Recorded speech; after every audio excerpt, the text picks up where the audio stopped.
Collisions happen when two or more objects come into contact with each other and a transfer of momentum and kinetic energy occurs. Collisions occur every time you hit a baseball, bounce a basketball, or play pool. When objects collide in the absence of external forces, they form a system in which the net momentum of both objects before the collision equals the net momentum of both objects after the collision.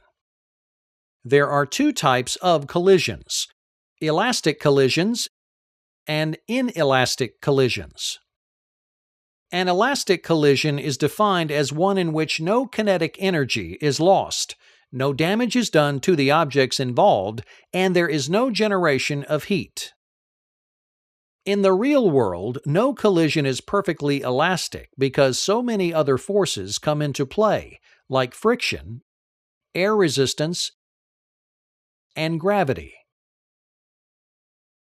However, the game of pool offers a fairly good elastic representation.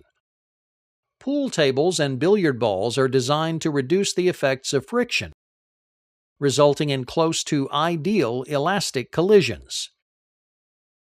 When the cue ball hits the resting 8-ball, it sets the 8-ball in motion.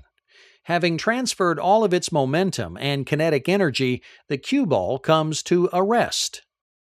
The net momentum of the cue ball before the collision equals the net momentum of the 8-ball after the collision. Momentum and kinetic energy are transferred and conserved. If the 8-ball is already in motion when a similarly moving cue ball collides with it, then the 8-ball will gain some of the initial cue ball's momentum, and the net momentum before and after the collision will be conserved. If the 8-ball and the cue ball are traveling at the same speed and collide head-on, then they will bounce off of each other with the same momentum, but in opposite directions. Their momentum and kinetic energy are transferred and conserved. The second type of collision is an inelastic collision. In an inelastic collision, momentum is still conserved, but kinetic energy is lost in the system, resulting in the creation of heat and damage done to the colliding bodies. Bodies that are involved in an inelastic collision end up entangled with each other or stuck together. A clear example of an inelastic collision is a car crash.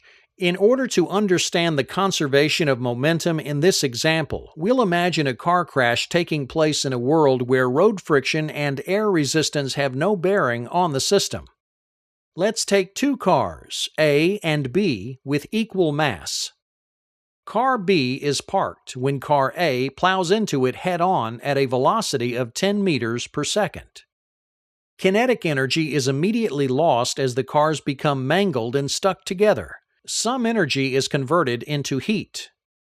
Momentum after the accident, however, is conserved. With no road resistance, the doubly massive car wreck will continue moving in the same initial direction as car A, but at half the speed.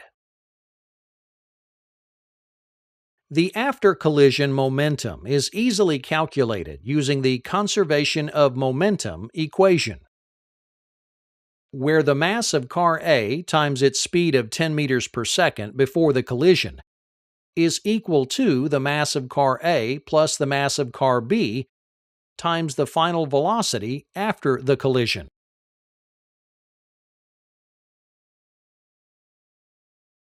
Rearranging the equation to solve for the velocity after the collision